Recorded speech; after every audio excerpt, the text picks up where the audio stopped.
Well, the key for an audience to connect with you is creating pictures in their minds. And the best way to do that is by telling stories.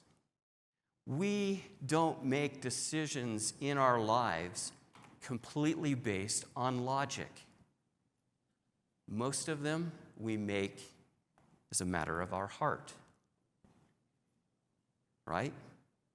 And if you want to connect with somebody's heart, tell a story. So if you want to close deals, you've got to touch someone's heart. You've got to share a story that will help connect with your point. These are things that make a good story. Interesting characters? That's always fun. Well, feller, what we have here is what we call a wideout.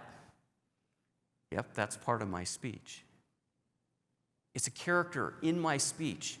And I gave you a whole bunch of information just by saying that one line, right? What do you know about the character? Southern, had an accent. What else do you have in your mind right now? What are you thinking? Mountain man? Yeah, backwoods type of person. Redneck? How big is he? How tall? Big guy. Kind of a burly guy. I didn't have to tell you any of that. You just got that from what I said, right? That's part of storytelling. You've got to have heroes and villains. Now, you're probably going, well, how do I have a hero and a villain when I'm trying to teach Financial 101? Taxes. Wow. Man, I got a villain there, right? See, you're my perfect audience because you know what a snowmobile looks like, right? How many have ridden a snowmobile here? Pretty much 80% of the audience. You know, one of the judges at that contest, I am sure, was from Saudi Arabia. I don't think he had a clue what it would be like to be in a whiteout or to ride a snowmobile. So I missed an element of relatability.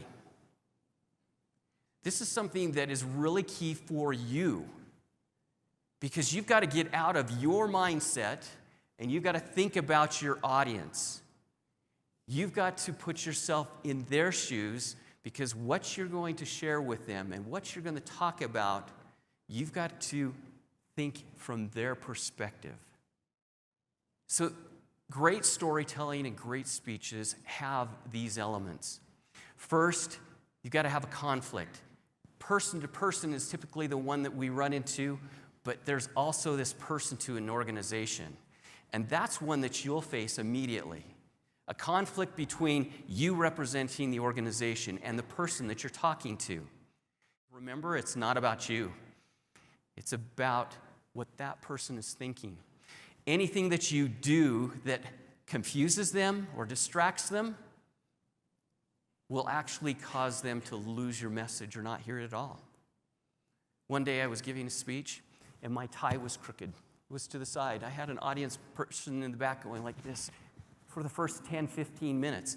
What they didn't know is that I was trying to prove a point that something so subtle and so simple can distract someone completely, and they went right into my story.